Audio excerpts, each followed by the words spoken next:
Vimos cómo el Señor Jesús nos dice cómo no podemos ser sus discípulos y nos indica que si amo más a mi padre y a mi madre más que a Él, no puedo ser su discípulo. O a los hijos o a las hijas, no puedo ser su discípulo. O a mis hermanos y hermanas, no puedo ser su discípulo. A mi marido, a mi mujer, si lo amo más, no puedo ser su discípulo. Y entonces pensaba yo, ¿cuántos nos sentamos acá y no somos sus discípulos?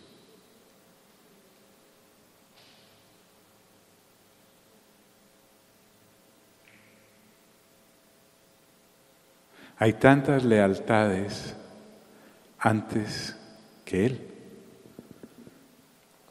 Y podremos entonces estar entre aquellos que pasan su vida entreteniéndose, religiosamente hablando, creyendo que son, pero no lo somos. Eso va a ser un baño de agua helada el día que estemos calificando servicios delante de Él. Y tal vez uno podría rogarle al Señor por un poquito de misericordia y decir, pero Señor, es que no ponga la vara tan alta, recíbame con lo que yo creo que puedo aportarle. Y Él me dice, no. ¿Por qué? Por el contrario, se vuelve más claro en cuanto a eso. Y en el versículo 28 del capítulo 14 del Evangelio de Lucas, luego de todo lo que nos dijo, que inclusive si amamos más nuestra propia vida, no podemos ser sus discípulos, que si no nos negamos a nosotros mismos, no podemos ser sus discípulos. Entonces, sería bueno que tú, como lo hago yo, evaluemos del Señor Jesús qué venimos siendo. Usted y yo, Señor, ¿qué venimos siendo?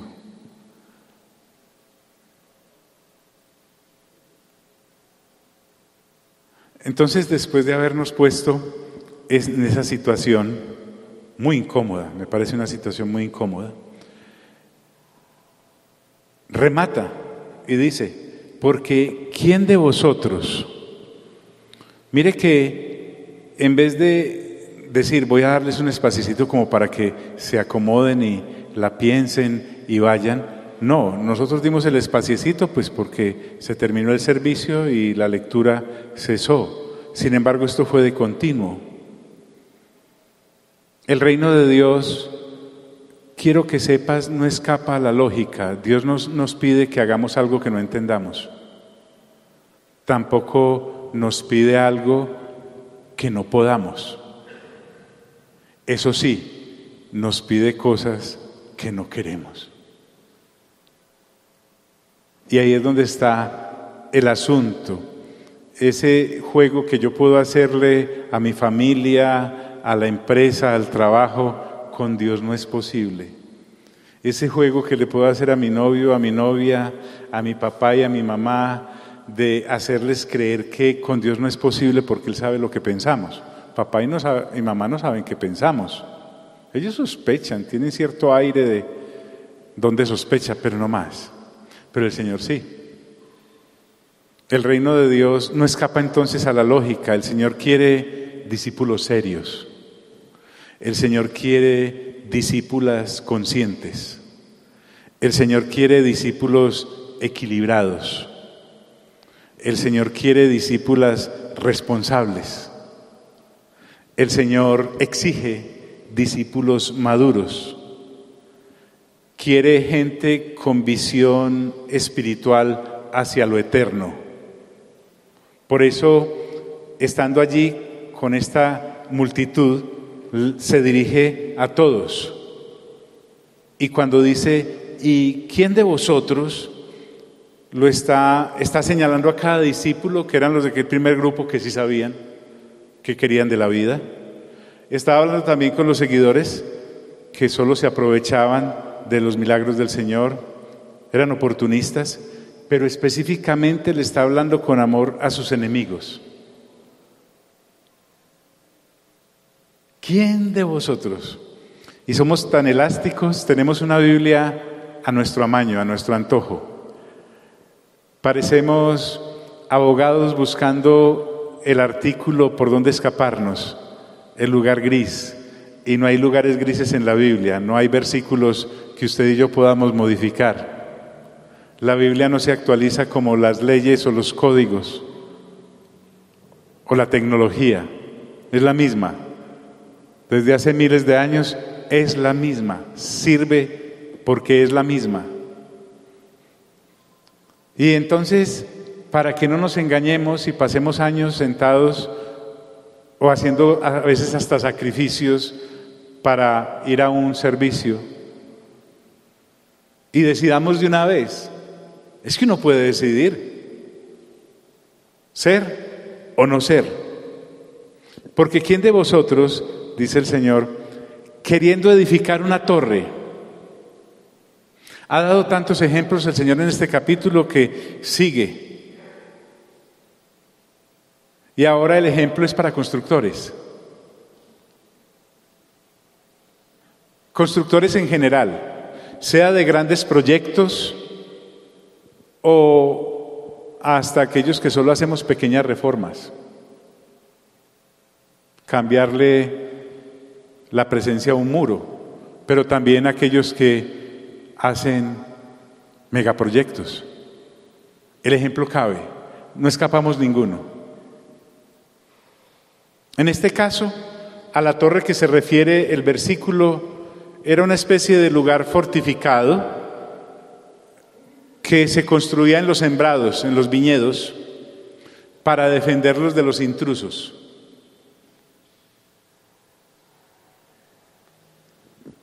Por eso porque ¿quién de vosotros queriendo edificar una torre no se sienta primero y calcula los gastos? Bien dice un proverbio, los planes bien pensados, pura ganancia. Pura ganancia. Porque si son bien pensados, uno sabe si los inicia o no. Aquí no estoy hablando de los proyectos que nosotros podemos iniciar por fe. Y ahí vamos cuadrando en el camino. Aquí estamos hablando de la actitud que tengo con respecto al cuidado de mi alma hacia la vida eterna. Aquí no le estoy hablando de si usted por fe es capaz de meterse a comprar una casa o un apartamento o cambiar de vehículo o hacer un viaje, de pronto hasta casarse. No estoy hablando de eso. Estoy hablando de la vida eterna, de si estoy emparentado con Cristo Jesús hacia la eternidad, la Nueva Jerusalén, o no hay más. No estoy hablando de tener hijos. No se sienta primero y calcula los gastos. El ejemplo válido en lo natural, tenía mi viñedo, tenía mi sembrado, y veo que hay ladrones que hurtan. Entonces hay que construir una torre y me siento y empiezo a calcular de tal manera que puedo echar lápiz. Y entonces consulto la caja y sé si tengo dinero suficiente para materiales. También si tengo tiempo para hacerlo o no hacerlo, porque para construir se necesita tiempo. También debo buscar la mano de obra calificada, porque no estamos hablando, por ejemplo, los pastores tenemos la costumbre de creernos psicólogos y no sabemos nada de psicología y damos consejos. Y nos creemos abogados y no sabemos nada de derecho y le decimos a la gente hasta que demande. O nos creemos constructores y lo que hacemos es una cantidad de muros tumbados y eso parece el caos. Pero acá estamos hablando de algo muy serio. Los pastores sí podemos hablar entonces de cómo debes sentarte a calcular si tienes con qué cuidar tu alma o no. Y para cuidar tu alma necesitas, escúchame bien, a Dios. Y hacerlo a la manera de Dios. Usted no va a encontrar en la Biblia sugerencia alguna. Si le parece, no. De pronto aquí podría ser. Primero, y calcula los gastos. Lo que mi Señor está diciendo es, calcule a ver si usted es capaz de quererme más a mí que a su papá y a su mamá. Calcule, siente, es que yo no estoy atarzanando a nadie. Sea sincera, siéntese, mire a su hijo y a su hija y diga, ¿sí amo más al Señor o no? ¿O me voy a seguir haciendo esta ilusión mental de que... Y entonces cuando cantamos Abba Padre, subimos allá, pasamos el tercer cielo y llegamos al cuarto. Dejamos los 4 seres vivientes por allá abajo y seguimos derecho. Pero al momento del día a día, no hay tal.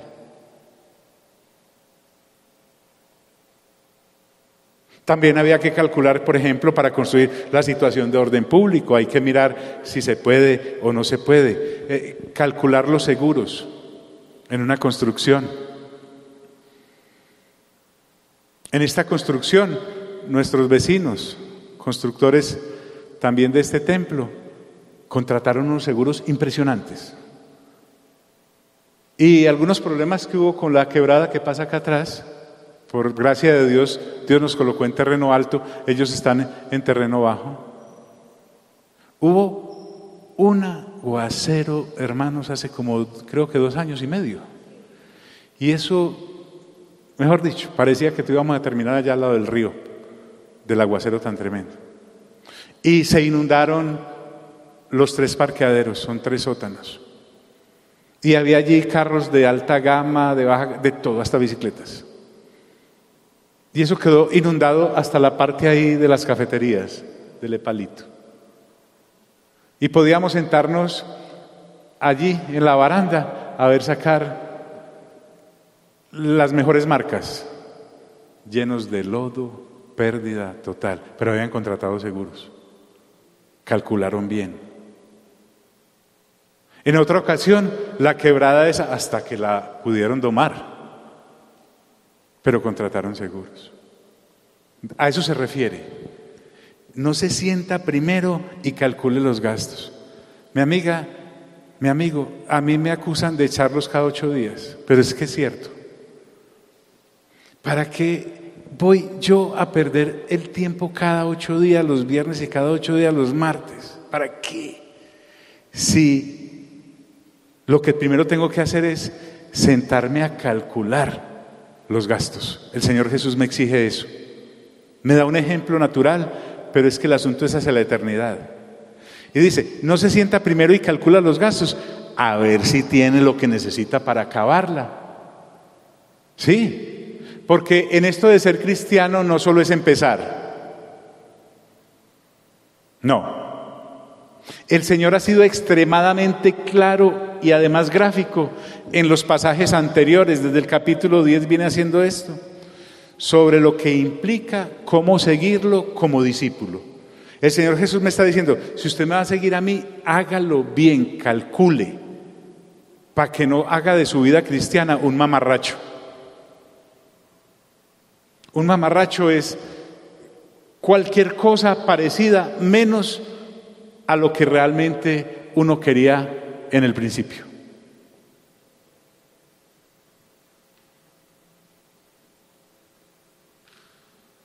Y dice, no sea que después que haya puesto el cimiento, esto es muy interesante, no nos vamos a caer ahí en la superficie, vamos a sumergirnos un poco. ¿Qué es poner el cimiento en esto de ser el discípulo del Señor? Lo primero es creer. El cimiento de toda esta construcción es creer, y creer en Cristo Jesús como Dios. Creer en nuestro Padre Celestial como Dios y creer en el Espíritu Santo como Dios. Ese es el cimiento. Pero es que no basta con creer. Hay cantidad de gente que cree en Dios. El asesino cree en Dios. Puede hacer varias plegarias antes de ir a matar a alguien. Y pide puntería y parece que se la dan. Él cree mucho en Dios. Y protégeme de toda bala y de todo peligro. Pero es que ese no es el asunto. El asunto es que no le cree nada a Dios cuando dice, no matarás. El borracho cree mucho en Dios y hace la oración del borracho. ¿O no ha escuchado la oración del borracho que dice que Dios cuida a los borrachitos? Pero no le cree a Dios cuando dice, no te dejarás gobernar por ninguna sustancia que altere tu buen juicio. Entonces, después que haya puesto el cimiento, hay algo que se llama compromiso. Entonces, por eso el Señor Jesús dice, no se metan conmigo sin antes evaluar el asunto. A mí me parece muy honesto nuestro buen Señor. Él no se va a enojar con usted. Es que Él no pierde nada. El que pierde es uno. Y tremenda pérdida, porque no es temporal, es la eternidad. Entonces no podemos ser aquellos creyentes que pensamos que porque somos jóvenes, 10 a 22 años, nos vamos a quedar así. No. Usted crece, llega viejito, llega viejita y todo se le cuelga. Y se muere. O que siempre va a estar en ese curubito financiero del que ahora usted está disfrutando, o por lo menos aparentando o queriendo llegar a él. No. De un momento a otro puede quedar en la inmunda. O que toda la gente que le rodea estará con usted siempre. O que la salud de la que tanto hace alarde no se le puede ir con un pequeño insecto que venga y lo inocule de algo. No sea que después que haya puesto el cimiento, escuche bien, no pueda acabarla. Es decir, le quede empezada la construcción. Y usted empezó muy bien esto de ser cristiano, pero el camino está lleno de gente que se quedó. Pero fue porque no lo instruyeron bien al principio, no lo sentaron y le dijeron, vea, calculé bien. O lo engañaron, le dijeron, amiga, si usted empieza con Dios se le van a acabar los problemas. Ahí es que empiezan. Si yo no era consciente de todos los problemas que tenía hasta que llegué al Señor.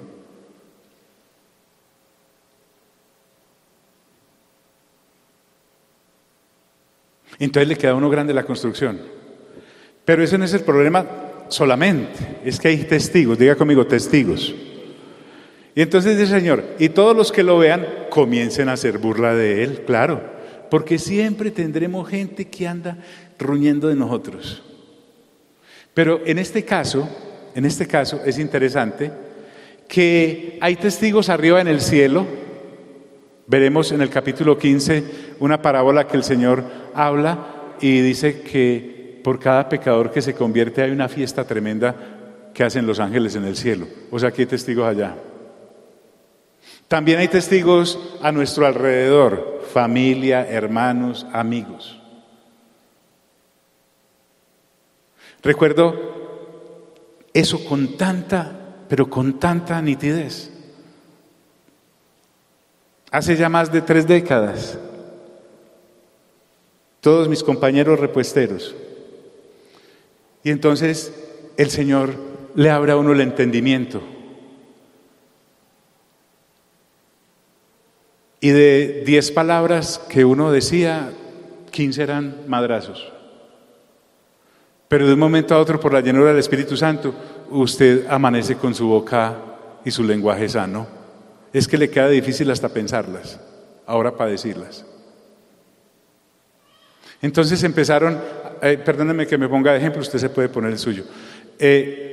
vamos a ver hasta cuándo le dura, porque además borracho, empezábamos a beber a las 6:30 de la mañana tempranito, para terminar allá a las 6 de la tarde como micas. Y de pronto también se fue esa adicción al alcohol. Y póngale todo lo otro. Han pasado 30 y pico de años. En estos días fui donde ellos a comprar un repuesto. Allá están todos igualitos. Pero la torre que empezamos a edificar con la pastora de vida cristiana, ahí va. Porque además la construcción no acaba, sino que siempre hay que poner otro ladrillo, y otro ladrillo, y otro ladrillo. Yo te pregunto, ¿cómo vas tú? O sea, si hay una diferencia en tu gremio con el asunto, por lo menos en tus compañeros, pues. Siempre habrá gente arriba en el cielo y de aquí abajo en la tierra evaluando nuestro desempeño en el cristianismo. Y hoy te puedes encontrar con personas que dicen, yo creí que estabas charlando. No, charlando no. Y en la universidad era peor la cosa. Y recuerdo que hace 20, 25 años que estamos en este lugar hace por ahí 30 años, pero aquí teníamos unos vecinos, donde está el edificio había 4 casas.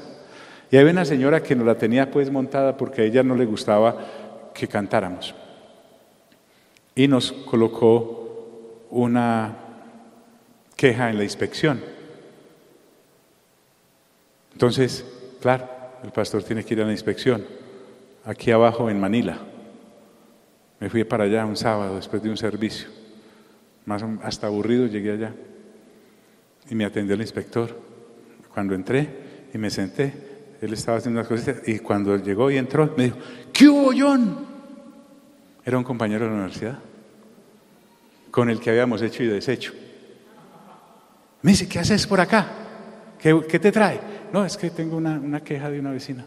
Me dice, ¿vos sos el pastor? Dice el hombre, casi se... ¿Me entiendes? Digo, pero sí, yo soy. Entonces, no sé si me estoy haciendo entender, amigos. El asunto es por ahí. Y entonces todos los que comiencen a hacer y ver que no terminó, se burlan de él. Siempre habrá gente evaluando el desempeño del cristianismo, pero yo quiero decirte algo. Yo inclusive puedo engañar a la gente, pero jamás podré engañarme a mí mismo. Yo sé dónde voy. Usted sabe dónde está. Si está jugando a esto o no. Entonces, ¿qué va a decir la gente? Este hombre comenzó a edificar y no pudo acabar. Ahí viene el qué dirán, ¿cierto? Este hizo una profesión por Cristo, dijo que iba a seguirlo, pero se estancó, o no continuó, o construyó mal. Y ahí tenemos entonces testimonios de cristianos, como les decía ahora, mamarracho. Es una palabra griega que yo...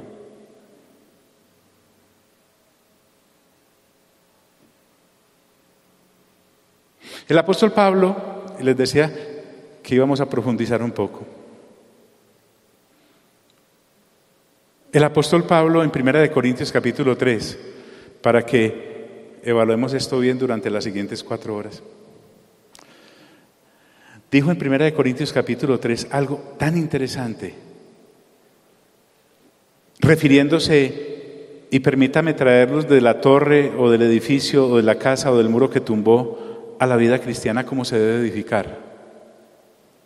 Él dice, en el versículo 10 del capítulo 3 de 1 Corintios, conforme a la gracia de Dios que me ha sido dada, yo como perito arquitecto, seguimos con el mismo ejemplo del constructor, puse el fundamento y otro edifica encima, pero cada uno mire cómo sobreedifica. Permítanme aproximar este texto a lo que estamos hablando en Lucas. Yo sé que el texto allá en 1 Corintios 3 está hablando de los predicadores como Pablo, como Apolos, como Cefas. Y entonces él dice que es colaborador de Dios y que solo puede colocar un fundamento. Pero hablemos de nosotros como nosotros. Usted y yo sabemos que el único fundamento para esto Si quiere llamarlo religión, no hay problema, no ofende. Es Cristo Jesús. Nadie más ha dado la vida por usted de la manera en como Dios la dio. Sí, yo tengo un compañero que dio la vida por mí. No, pero Él la dio para proteger su vida biológica. Él le ayudó para salir adelante en algún negocio, de algún problema. Sí, chévere, ese amigo. Pero te estoy hablando de este amigo llamado Jesús, que es Dios, que dio su vida para que tú no te perdieras por la eternidad, porque la cuestión no termina en el cajón, comienza. Entonces dice él, conforme a la gracia de Dios que me ha sido dada, yo como perito arquitecto puse el fundamento y otro edifica encima, pero cada uno mire cómo sobreedifica. A mí es el que me toca ponerme a mirar qué construyo de ahí para arriba. O sea, el resto de mi vida. Yo conocí al Señor Jesús hace X décadas, yo no sé usted, pero de ahí para acá es que me toca ver a mí cómo he venido edificando esa vida. Si usted lleva 3 días, mejor que le tocó esto ahora. Porque nadie, dice Pablo, puede poner otro fundamento que el que está puesto, el cual es ¿quién? Jesucristo. Y no estamos hablando del nombre de Jesús de una forma superflua, estamos hablando del Señor Jesús como persona, cuando usted le conoce. La que hoy es su esposa o su novia de años, usted antes no la conocía, la vio, pero se fue interesando más y ahora usted y ella saben hasta qué significa cada respiro, cada levantada de ceja, porque se conocen. Al principio no. A eso es lo que se refiere Pablo, porque nadie puede poner otro fundamento que el que está puesto, el cual es Jesucristo.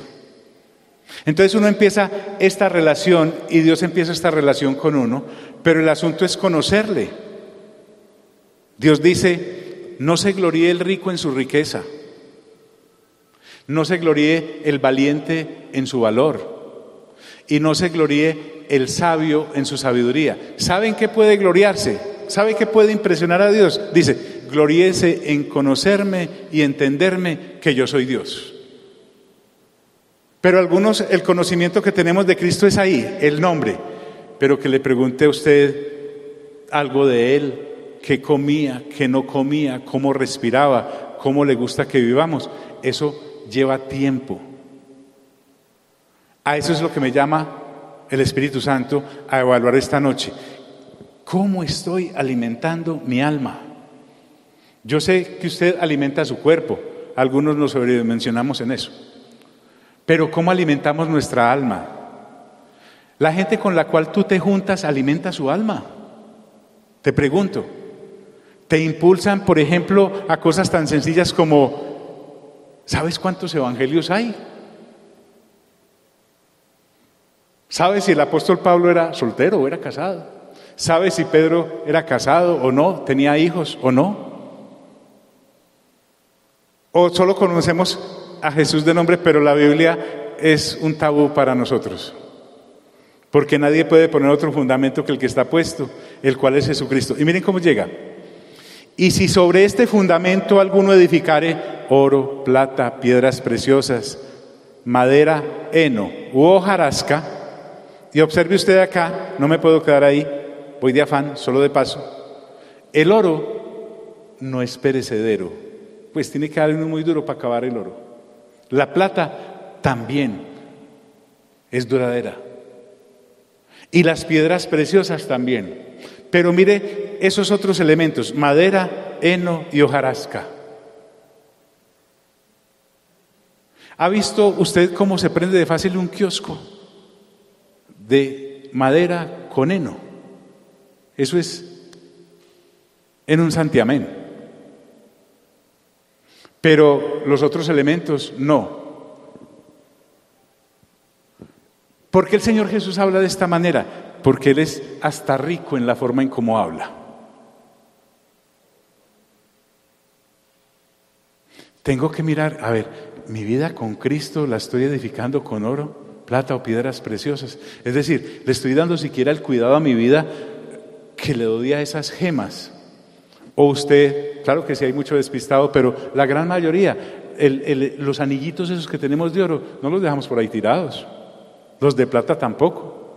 Y las perlas, ¿sí? Todos esos diamantes que usted le ha dado a su mujer, ella los mantiene muy cuidaditos, ¿sí? Hasta ese anillo chiviado de oro golfi que usted le dio, lo quiere con un amor especial. Y que fuera de platino ese bendito. Y ella lo guarda porque para ella es valiosa. Pero hay otras cosas que uno deja por ahí tiradas. No les importa mucho a uno. Hay personas así en su vida espiritual, ¿saben? Algunas la cuidan como cuidan el oro, la plata o las piedras preciosas.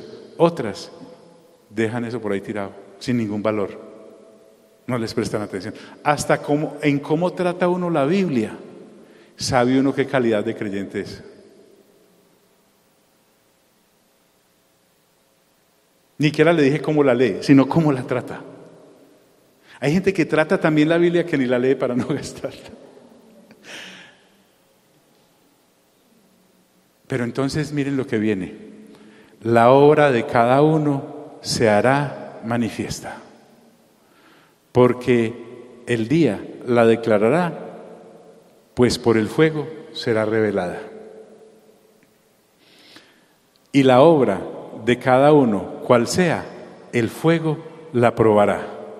Entonces, permítame, después de que se termina una construcción, de todas formas hay una veeduría, unos interventores, que están constatando si los cables tienen la norma RETIE o no. Se dice RETIE, ¿cierto? Muy bien. Todas esas cosas. Sí, yo sé que usted y yo, pues como no sabe mucho de construcción, le decimos al constructor, me abre un huequito en el techo. No, señora, eso se llama registro, ¿cierto? Bueno, todas esas cosas, para que el sistema eléctrico pueda resistir la energía que jalan esas lámparas, por ejemplo, más todo esto acá, hay una serie de parámetros a ese nivel. Hay revisión. Quiero que sepa que como usted o no cuide su alma, Dios se la va a revisar.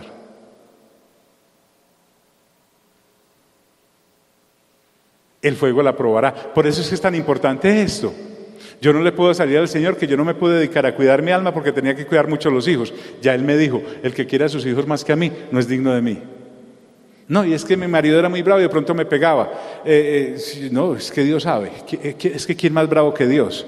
Entonces le dice, entonces dedique a cuidar a su marido, o es muy milindroso. Hay maridos muy milindres, ¿sí o no? Y mujeres también. Dios les dice, no, entonces quede cuidando a su mujer, quede cuidando a su marido. Yo no tengo ningún problema por eso, pero si se va a meter conmigo, usted tiene que amarme más que a mí, que a su profesión e inclusive a los dones que le he dado. No puede ser mi discípulo. ¿Por qué? Porque le voy a probar la obra. Y la obra se la voy a probar por fuego. La gran mayoría de estudiosos saben, o por lo menos comunican, que el fuego a que se refiere acá es la mirada penetrante de nuestro Señor, como se nos presenta en el libro de Apocalipsis. ¿Sus ojos eran llama de qué? De fuego, ¿sí o no? Pero también otros dicen, el fuego también representa al Espíritu Santo, o no descendió como lenguas de fuego. Entonces Dios va a probar la obra. Si usted construyó con oro, con plata o con piedras preciosas, o sea, de manera cuidadosa, conforme como dice la palabra, su obra va a permanecer. Pero si construyó con madero, heno u hojarasca, préndale a un kiosco y eso se le quema, desaparece. Hay gente que es así en su vida, no es sino un bulto lleno de hojas. Y en cualquier prueba se le nota a uno.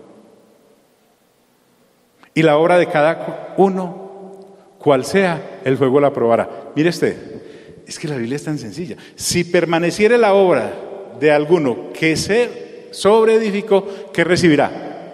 Recompensa. ¿Cómo será de sobrado Dios que, como si fuera poco salvar nuestra alma, que lo hizo en la cruz del Calvario con su sangre preciosa, es capaz de decir que además de esa salvación hay recompensas en la vida eterna? Es que si fuera solo la vida eterna misma, ya con eso es más que suficiente. Permaneciere la obra de alguno que sobreedificó, recibirá recompensa. Si la obra de alguno se quemare, ¿el qué? Sufrirá pérdida. Si bien él mismo será salvo, aunque así como por fuego. Lo que pasa es que este lenguaje es de 1960, es muy poético. Permítame ponérselo así. Hay gente que logró poner el fundamento, Cristo Jesús. Y ese fundamento es inamovible, pero de ahí en adelante solo construyó con basura.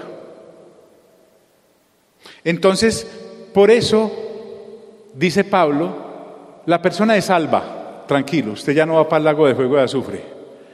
Pero si usted es una persona que hace 20 o 30 años conoció del Señor Jesús y solo ha construido con madera de una hojarasca, perdió el tiempo. Se dedicó a lo que no era. Usted sí decía que amaba a Cristo, pero amaba más a su papá y a su mamá. Y recuerden que el Señor Jesús no está peleando con que usted ame a su papá o a su mamá, por el contrario, pero le está exigiendo la lealtad completa a Él. Y lo mismo pasa con los hijos, con el marido, con los socios, con los amigos, hasta con los enemigos. Hasta con los enemigos. Porque en la ley del talión, odiar al enemigo era de aplaudir. Pero resulta que en Cristo hay que amarlos. ¿Qué cosa tan tesa? Pero si la hora de alguno se quemare. Bueno, para terminar, el asunto es que lo que Dios me quiere enseñar es que hay un tribunal que no es un tribunal humano. Al tribunal humano yo puedo llegar hasta confiado, porque los hombres no ven más allá de lo que puedan probarme o de lo que yo pueda probar. Además son tribunales caídos. Les decía que me ha despertado sumo interés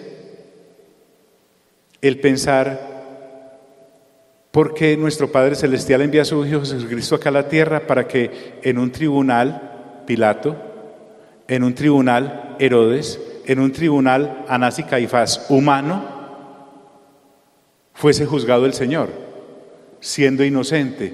Lo acusaron. O sea, la justicia humana caída es capaz de condenar al inocente y dejar libre al culpable, Barrabás. Por eso Dios tuvo que dejar que Cristo llegara acá a la tierra, porque era el único lugar donde se garantizaba que lo podían matar siendo el inocente. Porque si Dios lo juzga en el tribunal de Él, que es donde se va a realizar este juicio de si usted construyó con madera, heno o hojarasca, o con oro, plata o piedras preciosas, si Él los juzga a ese nivel de Él, no puede hacerlo porque no podría haber matado a un inocente. Qué tremendo jugador de ajedrez es nuestro Padre Celestial. Hasta para salvarnos tuvo que enredarnos. Qué altura la de Dios. Pero eso sí, después de creer en Cristo Jesús, usted y yo necesitamos entender que lo que de ahí en adelante construyamos nos lo va a juzgar Él, no mi mamá, que la quise más que a Dios, o mis tías, que las quise más que a Dios, o mis hijos, que los quiero más que a Dios. Me lo va a juzgar Dios. Y entonces tendré pérdida. Y yo quiero decirte algo, yo no quiero que tú tengas pérdidas, sino ganancias solamente en este caminar. Y por eso es que no me interesa que te amañes o no te amañes, sino que realmente seas un discípulo y una discípula del Señor. No sea que nos hallemos calentando silla y después lleguemos allá y solo salvos, como si fuera poco, ya siendo demasiado. Pero si Dios me da la gabela de ganar más, ¿por qué no empezarlo a hacer desde ya?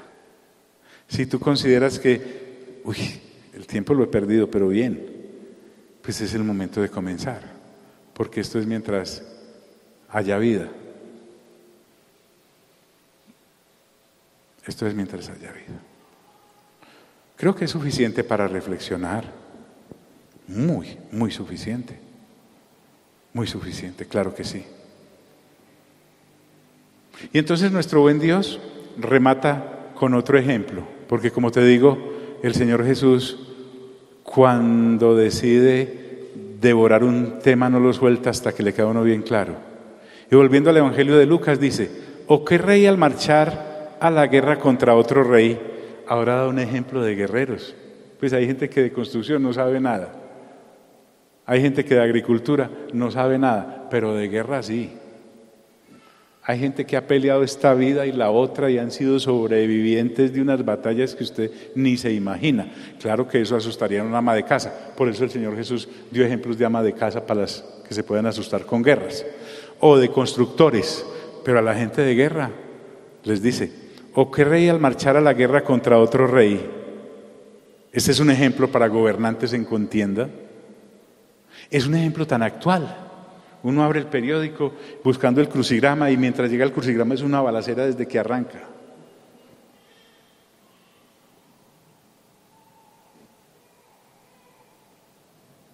No se sienta primero y considera. Es decir, un rey sensato, un guerrero sensato hace tal cosa. Un gobernante cauto, una persona de guerra cauta hace eso. Primero se sienta y considera, así como aquel consideró los gastos. Este se sienta y considera a ver si puede hacer frente con 10,000 al que viene contra él con ¿cuántos? Con 20,000. Pues que para uno necesita ser muy inteligente. Es más, usted y yo encontramos ejemplos en la Biblia en que 2 hicieron correr 2,000. Pero es que no te estoy hablando, vuelvo y te digo, de esa fe que es válida. Esa fe que es válida para comprar casas, carros, hacer viajes, casarse, tener hijos. Te estoy hablando es de la vida eterna, de tu alma. ¿Usted sabía que en ese cuerpo suyo, ahí adentro, vive un alma? Un alma hambrienta, entre otras cosas, porque si no le está alimentando con cosas de Dios, esa alma suya tiene pura agnorecia. Es toda raquítica. Y fuera de eso, si se junta con gente que no cuida el alma, son una cantidad de esqueléticos espirituales por ahí caminando. No, dice, si puede hacer frente con 10,000, al que viene a él con 20,000, con 20,000. Eso es evaluar un hombre de guerra, sabio. No estoy hablando del loco, sabio. Dice, yo con 10,000, aquel con 20,000. No. Y si no puede, porque hay gente que sí puede, cuando el otro todavía está lejos. Porque es que es muy importante, miren ese bonito allá, y si no puede. Hay gente que se cree de menos si llega a decir no puedo, se cree cobarde, se cree pusilánime. No, ese me parece un valiente. O sea, valiente puede decir, pues yo definitivamente con ese negocio no puedo. Con esa pelea no puedo, ese tipo es más grande que yo. Y así. Eso es valor, eso es tener un concepto correcto de sí mismo. Cuando el otro todavía está lejos, siempre hay tiempo para ser juicioso. El enemigo que se te aproxima, mi amigo y mi amiga, se llama la muerte. Hay un enemigo al cual tú no le puedes hacer frente, se llama la muerte. Flacos, gordos, ricos, pobres, valientes, cobardes, a todos les llega. Tal vez te has salvado varias veces del asunto.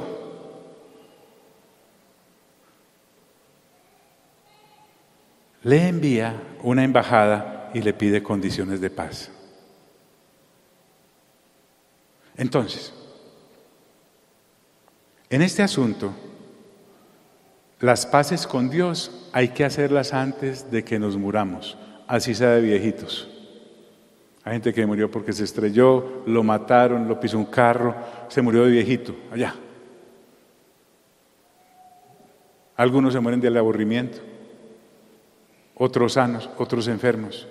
Te llega tarde o temprano. Pero antes de ese momento es que hay que hacer las paces con el Señor. No después. ¿Yo arreglo con el Señor después de muerto? No hay, según la Biblia, no. Pero en mi religión me enseñaron que me sacan allá a punta de oraciones del purgatorio. No hay purgatorio. El negocio se hace aquí. Envíe la embajada y pida condiciones de paz, porque el enemigo que usted y yo tenemos se llama Jesucristo. John, pero a mí me enseñaron que el Señor Jesús es el que me trae los aguinaldos en diciembre. No le estoy hablando de ese. Lo engañaron. A propósito, esos regalos los trae su papá o su mamá. Qué pena yo dañarle la inocencia a usted que tiene 72 años. Qué pena, qué vergüenza con usted. No, mi Salvador es Jesús, pero después de muerto es mi juez. Mi abogado es Jesús vivo, después de muerto es mi juez.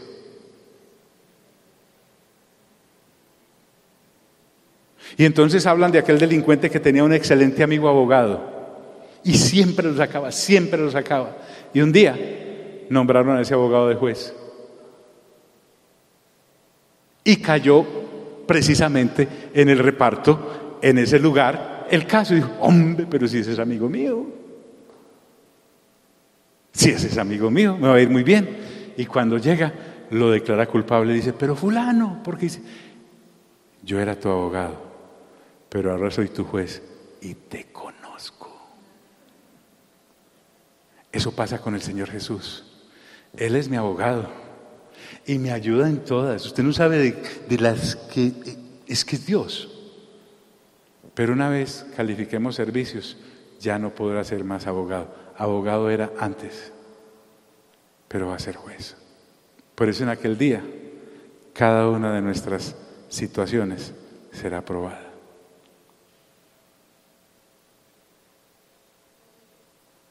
Bien, póngase en pie, por favor. Creo que tenemos suficiente para reflexionar.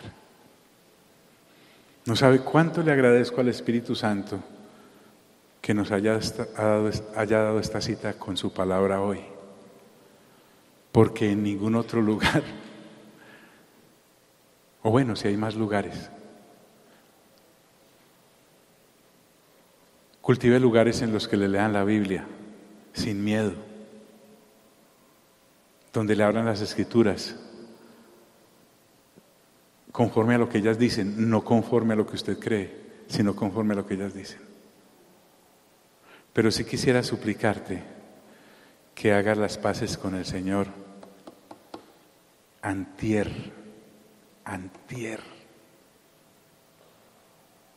y que transistes con Él el resto de tu peregrinar en esta tierra mientras mueres.